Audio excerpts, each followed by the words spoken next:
Hey, Vito La Fata here with Fitness Profit Systems and the Fitnesspreneur's Life Club, and welcome back, because today we're talking about a really important topic that is all about helping you make more money. Listen, if you want to stop suffering from my business doesn't continue to grow the revenue, I only seem to get them in, sell them one time, and that's all I really have to sell them is that one program. And when I run out of that, either I got to go create something new and I'm trying to reinvent the wheel. I'm not looking at taking past winners and making them better or adding more depth to my programs, and you're stuck where your business just isn't making a lot of money and you feel you're in a constant sales process. You're trying to constantly get new business through the front door, which, listen, that's important.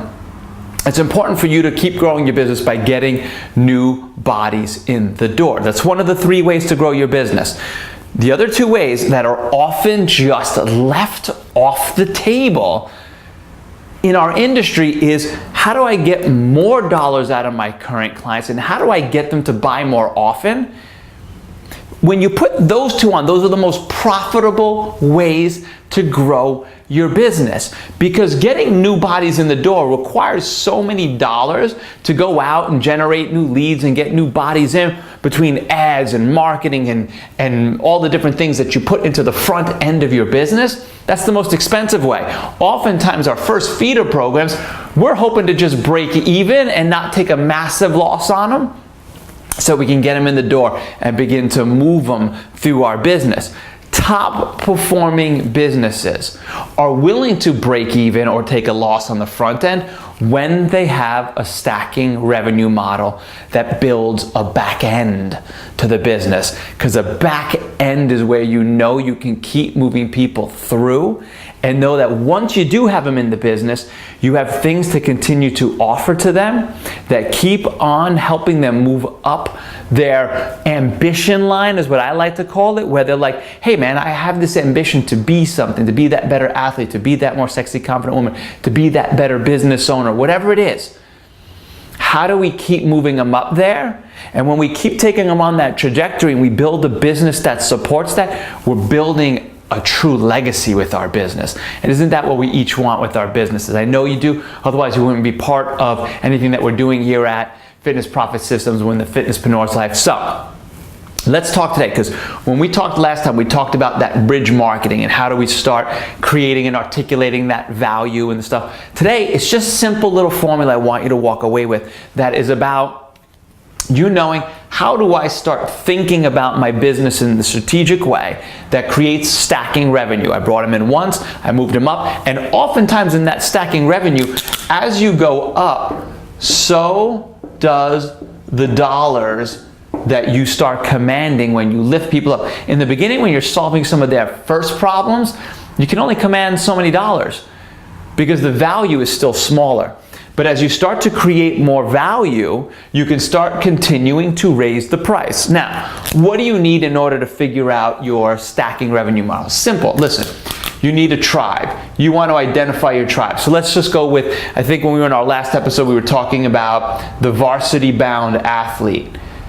So if you're like, I know I'm working with high school athletes. Cool, that's my tribe, high school athletes. Now, do I like still even breaking something like a high school athlete down even more to being like, is it a soccer player? Is it a football player? Is it a hockey player? Yes. More specific you can build your tribe, the better. That's something that I teach a lot more in depth in my Experts Platform formula, so you can always check that out to go deeper in that kind of stuff. But we've got a tribe. Now, we need to know the first problem. So if we knew the first problem was just he's on the bench and wants to get in the game, and what's off that's keeping him off the thing is his speed, we now can start to be like, well, hey, this might be our varsity bound like speed training program. How to get faster in your 40-yard dash. I'm making something up off the top of my head, but if we know the problem then is speed, we can then be like, well, hold on, how do I use that bridge marketing thing, PDF and grid to understand what am I going to articulate about this problem, that speed. And you know what? I'm going to now understand that problem 1, I call it like a P1, problem 1, solution 1. So what's that first program going to be? That allows you to be like, okay, if I know his problem and I've done my grid, and now I figured out the bridge. Now I know solution, I'm gonna create my speed training program. I wouldn't call it a speed training program just like that. I would tie it back into that like varsity bound, Achilles speed. I forget what the Greek god was that was speed, but nonetheless, I would give it a cooler, more transformative name about that. But now I'd be able to be like, okay, I know the solution I'm gonna create. Let me sit down and just build that program based around I'm solving that one problem and I'm taking them to a certain level. Cool? Another example I often use is, the college kid that's going off to college for the first time. So I'd be like, tribe, college freshman. Cool. Problem. He's never cooked before. He's never shopped before. He doesn't even know what to do in a grocery store because mama always shopped for him. So we know his problem. Now, we can use the grid to figure out some of the articulation of what we want to communicate, but the solution might be the freshman shopping 101 guide. Might be a PDF, might be a report, might be just the very first things, a video series, a webinar, whatever it is. However you package it, there's a ton of different ways on how to package it. Talk way more about that kind of stuff in Expert's platform formula, but the solution now might be just that. How do I teach you to go shop a grocery store? Well, now we just solved that problem, and there's one of our programs. That's as far as we take that program. Now, he just went and shopped the store, right? He just went and shopped the store. Now he brings all that good stuff back in. He's got cupboards full of food. He doesn't know what to do with it. He doesn't know how to cook it. Problem 2 just opened up. You have a cupboard full of food and don't know what to do with it. So now solution 2 can become the freshman cooking guide. Awesome, cooking course, whatever.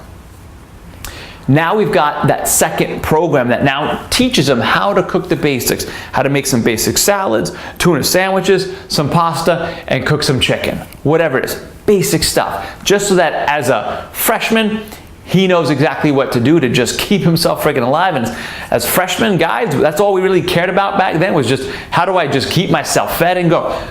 That solves his second problem. But oh man, you know what? He's starting to get into school, he's gotten into the groove, and he just met some cool chick.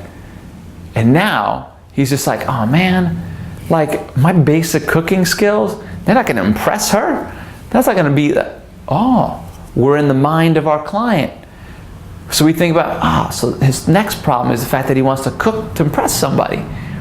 Well, now we would create maybe the cooking to impress. How to cook that stellar meal for a date. Now we've got our third solution. So you saw that went from not knowing how to shop a store, we created the How to Shop a Store program. Not knowing how to cook the basics, we created a Cook the Basics program. Not knowing how to cook to impress a girl, we created the How to Cook for Your Dates. That's how you can continue to build programs. I don't care what your tribe is. You just got to think about their problems. Where do they start baseline? Why do we start way back here at this P1, S1 problem when you're just starting to build your business? Is because back here is where you've got the longest tail to keep building your business. And when you start thinking through that, you're like, okay, because then my business just needs to become, do I keep getting more people into my front end? And if I start to automate this back end or have my sequences in place, once I get them in here, and I'm willing to spend good money to get them in here, I know that I can keep moving them up this line, and that's where I can keep on building. How much money? Because when the value is up here, people aren't as price sensitive. Down here, they're a little bit more price sensitive because they don't know you yet. They just want to get in. They just feel these smaller little problems. Yeah, I do want to know how to do that. But when they're up here trying to be like, I want to cook to impress that girl could be somebody that becomes very significant in my life. The dollars, they're willing to spend more. When we were talking about in that last episode, the varsity bound athlete, when he was in high school and he wanted to play in the game, there was some decent value because he didn't want to look like the kid that was always left out. But then once he started playing the game, and he wanted to be like, oh man, now I'm getting ready to go to college and I want to get a scholarship, the value is higher because he's like, there's more on the line. That's a bigger ambition line. Ooh, getting a scholarship, you can create and command more dollars. Well, the guys that were competing for scholarships at a collegiate level, and now they're playing collegiate, and they want to go into the pros, they're willing to spend any amount of money when there's a pro contract on the line so you can command higher dollars. Because you're lifting the ambition line, you're solving problems, and you're moving them up. Stacking the dollars in your business, big time. Also, if you think about it, when you're building these kind of programs, you don't overwhelm them with too much in each program. You give them just enough to solve this problem. They can go do it, they can get through it, they feel successful. That builds their belief continuum to say, you know what, I'll take another step, I'll keep on going. That program wasn't too big, I wasn't completely overwhelmed by it, and I couldn't get through it, now I feel like a failure. Instead, you give them just enough to achieve and move on, and then you present the next thing. And that is how you continue to deliver results consistently, because you got the system down of how you move. And when you're breaking your programs down, you can look at programs and be like, you know what?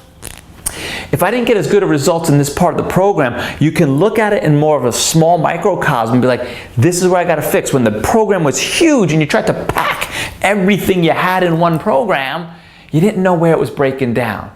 But now you can start looking at it, because in these smaller modules or smaller programs, I would say, you can start to identify where things are going well, where things are coming off the rails, and that allows you to create a more consistent experience for your tribe. You're going to get them better results. You don't overwhelm them. You're building a successful program. That's the key. Like when I built Expert's platform formula, everyone asks you, how do I get online? How do I build these businesses and build these products? Well, I can't be like, let me teach you everything all in one, because most people don't get through that. I've been through programs that way. I'm an overachiever, so I was just like, hell, I can get through this. But it took significant sacrifice. But I was just like, that's not going to be the common person. I'd rather go back and just be like, hey, let's just learn how to build your big 5 platforms first. Then let's just teach you how to start thinking about this framework a little bit deeper. You got your platforms up so you can start distributing your message. You're starting to understand the model. Cool. Once you've got that, let's talk about building programs. Cool. Once you learn how to build your programs, now let's talk about automating them.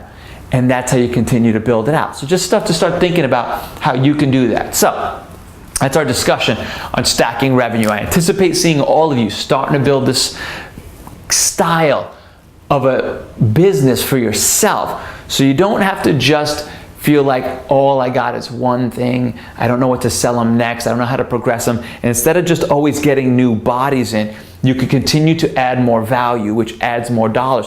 Now you're taking a person that came in on a $100 program, and they might end up being $1,000 down the road. So now you've got that whole adding more value, adding more customer, getting more dollars out of your current members, and getting them to buy more frequently by just coming in. And each step along the way, your margins go down, because remember, it was expensive to get them in, number one. It's not as expensive to just roll them up, because they already know, like, and trust you more. So now you can get them to buy more without having to spend as many dollars. Your profit margins blow up. That means you have that Fitnesspreneur's lifestyle business, where you can launch that business and your income and your lifestyle at will, because you understand how to build it. I look forward to seeing you guys out there to continue this. If you start to think through a stacking revenue model and you want to post that down below and you want to get some feedback on it, more than happy to jump in there and do what I can to support you. This is Vito La Fata of Fitness Profit Systems and the Fitnesspreneur's Life. I look forward to seeing you out there as we continue to march towards making that big difference every day.